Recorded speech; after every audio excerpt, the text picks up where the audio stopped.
Libota nanga mieux vaut na lianda kala ya mukie ata katikata verre na kalingi na tie mwa kwanga nanga wana nazomela makwiti na yebi ke na sombi na mbongo nanga moko ke na lamba baleine plateau mesa nyonso etondi oyo ba defisi nga balobi ofuta dans une semaine.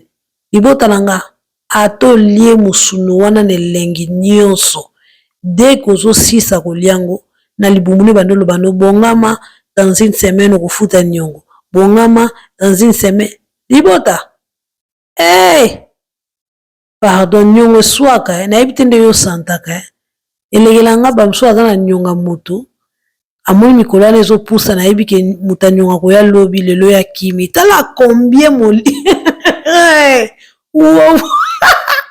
Libota bolimbi bolimbisanga plateforme elinga abwete mena kangi koseka na kokite mokilima bomba milibota nanga video lelo kozala mokuse me kozala clair mama na net la grâce acha akaba question mark Esther Aisha kaka siko akoti libala akomosenga kende congé na Mali question mark Mama Blanche akoti kat na tabiri tabira lingi Esther ata mokiete question mark pour toza télévision libota nanga zoomé bien miniature wana tala imera tabiri et pourtant Aisha aza koseka libota muto okosanga azate mutu nyonso amemaka mwana alingaka zwa esengone wana a transmettre na mwana soki esimbi eloko liboso signe ya liboso mwana ana koseka mbala mo pe yozwi peu du cœur libota peut-être olanga maman na net la grâce mais na miniature nazomona Estefi mwana mwasi oyo alobelaka biso soki oke na chaîne na ye akoma parlons de business alobelaka sur ba business ndeni mutu esengela vanda ta telemaki luka si je me trompe pas azali camerounaise atambolaka ba pays nyonso ya Afrique mpona kotala commerce nini oyo efutaka bien esi akenda pe na Congo Kinshasa na biso en tout cas nasepelaka ne mingi libota nanga alobeli makambo Aisha libota ndimelanga tokotya na video ya lelo toka ye alobi nini opesanga raison tika na yebisa yo boye malamu na vérité polele télévision chaîne elobaka bosolo mpona konuire te kasi mpona koramener biso nyonso na babone direction poko Louis Masi alobaka boyeba bosolo pe bosolo ekosikola bino libota epa na biso awa respect ezalaka primordial topesi mbote ya yambo na papa na biso Marcelo Tunasi o se dernier temps bato babi mama na net la grâce ye tolingaka ye te okopesa mbote te libota soko lingi nzambe a venger rapide pona yo tikala na mibeko nzambe pour le fait que yo lingi moto wana te c'est-à-dire oza ko venger yo moko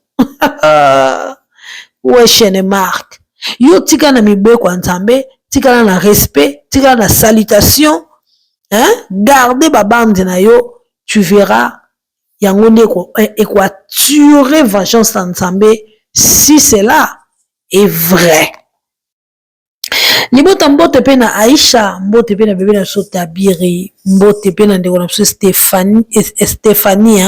Estefi oui désolé peut-être kolengela koloba na continue miniature ndeni libota ezali grave tolanda du début jusqu'à la fête oyoka nzoto maleli et tolobi paix à son âme à notre maman Blanche Odia Kandolo oyo peuple na ye ti lelo elelaka ye kaka mokili makambo mokili mabombami libota na vandi na zongi sima na comprendre yango mwi napesaki lisese wana alobaki ete mieux vaut somba ndakala na mbongo na yo ke yo defa baleine peut-être olobaki mama na neta kasi baleine mpe baliaka yango ezaka moyen ya kolobela ou soit lokola tolinga misuni odefa carton ya soso to odefa 10 kilo ya ngombe ya fresh oyo yebeli mutuna makolo te mukoni okofuta mbongo. Baika ba mami kilo na se makolo babi okofuta après une semaine. Yo pe wa nous a qu'on espoir ka kolobi peut-être na kozwa kaka so pe na juite na kimi quartier. Okamato defi lié. Eza suka na alliance. Mokil makambo, mokil mabombami. La vie pour na lobi bongo parce que libala ya Esther ezaka yenge te libota nanga na kocha yango même Marcelo ye moko alobi yango ngate. Po mama net la kasa tika la na mibeko awa toyaka te pona kofinga batu. Mais toyaka po tozwa conscience que na sala ngele na chaba question mark na vinanga.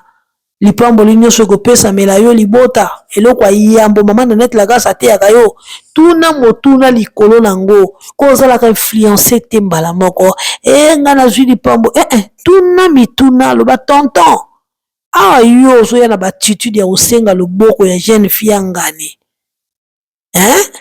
yo balaka te ote na balaka te landela peut-être yango eko justifier yo ke ko sopa na ka mbala moko salangele peut-être oyesanga bon Esther ayebaka te bon Esther ayebaka Esther azali na choix te ya moneka ka po Marcelo mo azo témoigner ngo ya moneka na yo ke mo mbalo mawa na kino ko accompagner so ko landeli vraiment logique on peut mabete question mark mais loko Esther azo mona siko libota na ngala komika komitu na ngala bi molima mama Blanche bani ko venger ton ndengeni po Esther azana kimia te aboka miss mopanzi boy mwana biso choufra aseka kati dans son miss mi okutenga na Esther ndi Esther aboki miss mopanzi azonga lisusu boy bébé tabira za ya mokie mazo koraka ko s'adapter te na joie Esther azo pesa ye libota nanga ale makamba bobo ça so que Esther aza res buti ko kosa bisoko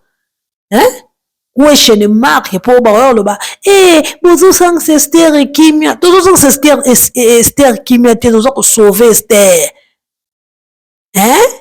question mark pour tout ça télévision mais makambo maman net la kasa ko lo ba na vidéo bon comprendre que tozo ko sauver Pasteur Marcelo tozo ko sauver Esther tozo ko sauver pe bana po ba kosa biso te yenge zate lo na ba ki ete tozo mulaite sans plus tarder to landa pasteur ya yambo to kama lobana ye a combien on comprendre que Esther na kimate mon pasteur Marcelo bandian sans plus tarder to landa.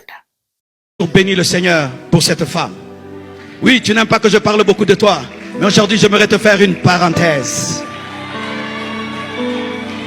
D'autres femmes auraient abandonné. Ça c'est quel genre de mariage? À peine je suis marié, on m'insulte à gauche et à droite. Ça c'est quel genre d'homme qu'on insulte tout le temps et tout le temps. Mais elle m'a dit une chose, ton pied, mon pied. Là où tu mets le pied, je mets le pied. Tu entres dans le feu, j'entre dans le feu. Tu entres dans l'eau, j'entre dans l'eau. Que Dieu te donne des bulldozers à côté de toi. Que Dieu te donne des 4x4 à côté de toi. Que Dieu te donne des amis 4x4. Que Dieu te donne une épouse 4x4. Que Dieu te donne un mari 4x4. Que Dieu te donne un environnement 4x4. Libota ntoto malili. Pasta, que Dieu te donne nini? Même si là où Dieu n'est pas que Dieu te donne, papa. Tala. Makamu susu kozela que Dieu te donne te. So moni kimeza tester. La taban santa pakata mbangu. Vous ne voyez pas que Esther azana kimiate? Yo kasko pasteur nga soko lamba ona mate on ezali azako soto lui ko flatter ko sala dignité basa ko baka azako yebsa yeke mama tande la boaki yo akapela devant les gens ko sanga sonité ko kendete libota nga Esther azana kimiate. Esther so kimeza te kenda kima désolé pour na kata libala pasteur Masola ba mama na net la gas na sali yo nini.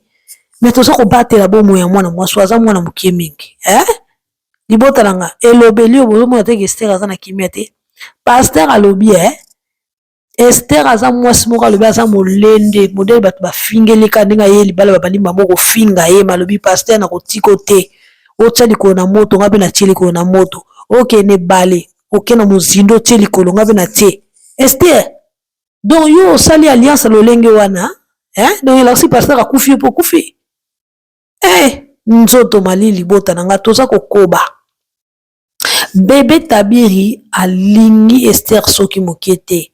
Pasteur a témoigné yango. Mokili makambo, mokili mabombami. La famille, sans plus tarder, Tolanda. Quand est-ce que j'ai vu la guérison de cet enfant? Quand maman Esther est venue. Un jour. Au début, il appelait maman Esther. Esther. Esther. Esther. Esther. Esther. Esther. Esther. Esther. Esther. Lui-même, hein? Si tu dis maman, non. Esther. Esther. Un jour lui-même commence. Maman Esther Tunasi. Maman Esther Tunasi. Il pense même les plaies des enfants. Quand j'ai vu mon bébé, sa mère est partie, il dormait. Il dort. Il se réveille, il n'a plus de maman. C'est un enfant. Tu te dis, ben, c'est un enfant. Non. Même les enfants ont une âme. Arrêtez de traiter les enfants comme si ce sont des poupées. Et quand je le vois, nous tous on pleurait, on le regardait. Et ce petit bébé dort. Le matin, il se réveille, il n'a plus de maman. Et je disais, Dieu, quand cet enfant va commencer à pleurer sa maman, je veux lui dire quoi? Je ne peux pas mentir. Dieu me parle.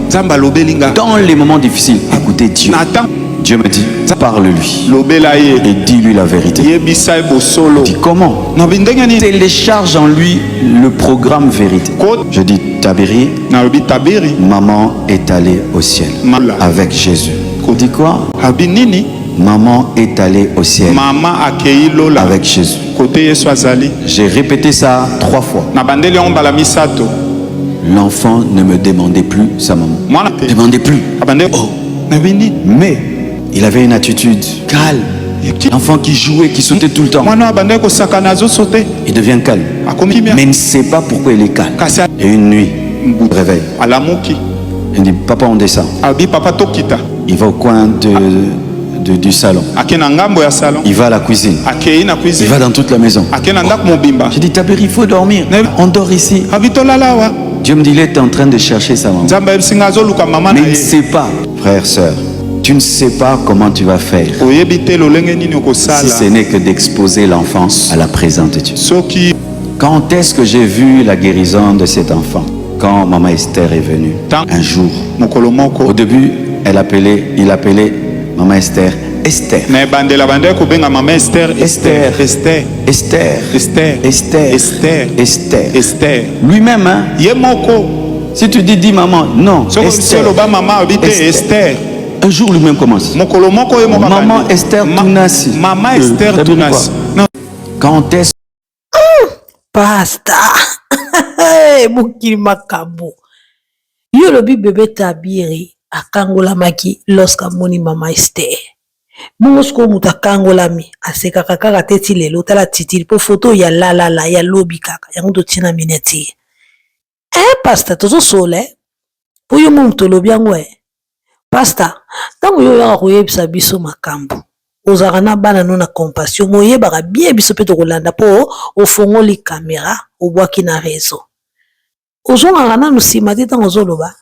Mwana oyo akangolami alelaka mama. Tango akangolami amoni mama ya mibala ye. Kasi faut produire sourire.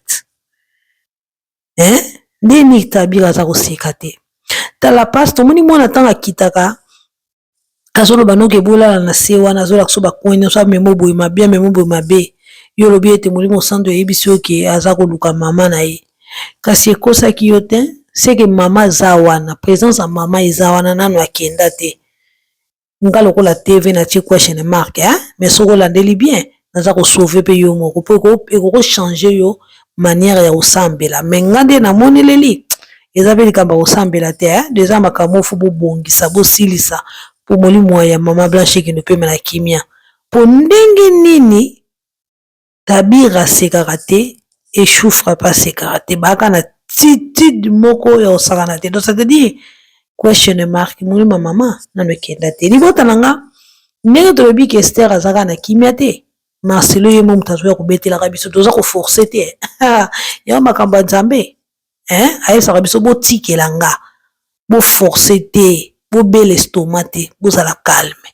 Boyoka Marcelo a confirmé au 3e, a confirmé les sous à combien Esther a zana kimiate.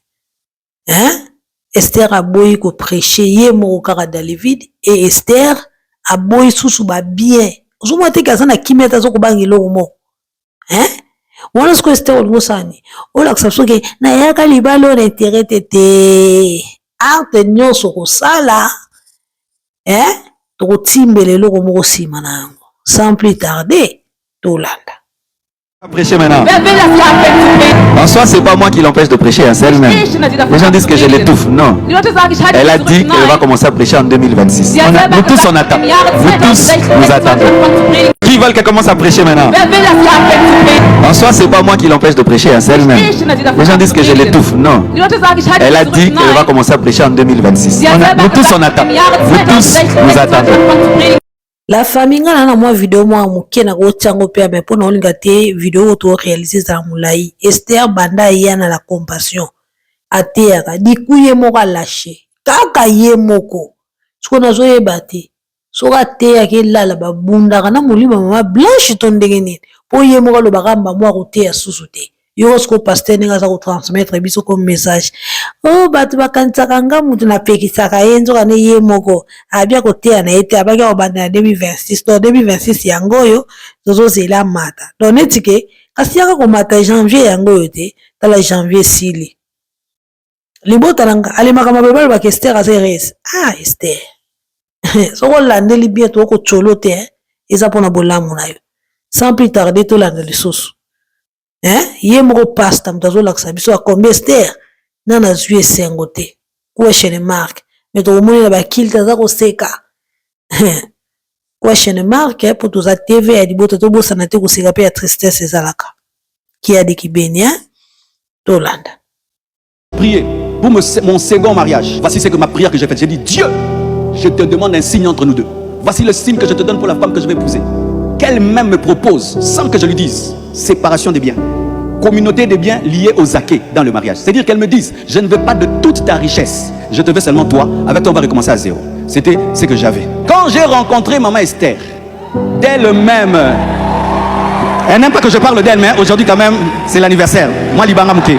D'elle-même, elle me dira, Marcelo, tout ce qui est à toi avant moi sera à toi. Ce qui sera à nous, c'est ce qu'on va gagner ensemble.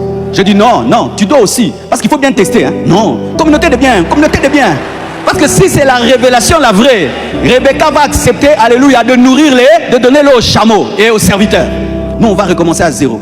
Tout ça, c'est pour tes enfants. Nous deux, on va recommencer à zéro. Comme là, tout ce que j'ai avant elle, et pour mes enfants, ce n'est pas pour elle, c'est sa propre volonté.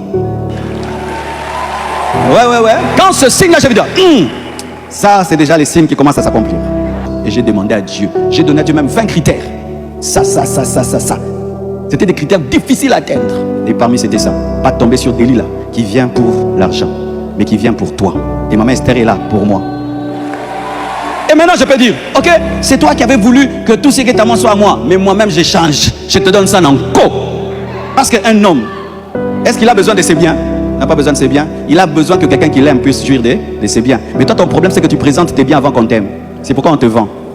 Lorsque je priais, la famille, et si na lobango awa, to bala na rapon intérêt, to papa a un intérêt à moi, si wana, peut-être, asa moi se représentable, à quoi que ce soit était devant les gens, ou soit asa moi se maïele, à quoi ko encadrer bana, asa moi se raibi olamba soupu, maman beso atali, mais papa za na moi le chocho, ou soit papa za na le chocho, mais papa za na maïele, na yo, c'est là que na futur, à quoi musala, dans le vide ka Esther ba moi le ba ete Marcelo oyo nga na couture na yango na ko kota na yango te o ndeto ko gagner biso mbalende ekozala pasta wana kutu na ba commentaire bana Kinshasa bana Congo ba ko tomboka partout dans le monde ba luvu noza ko kosa biso donc to cheka ka question mark Esther oza ko banga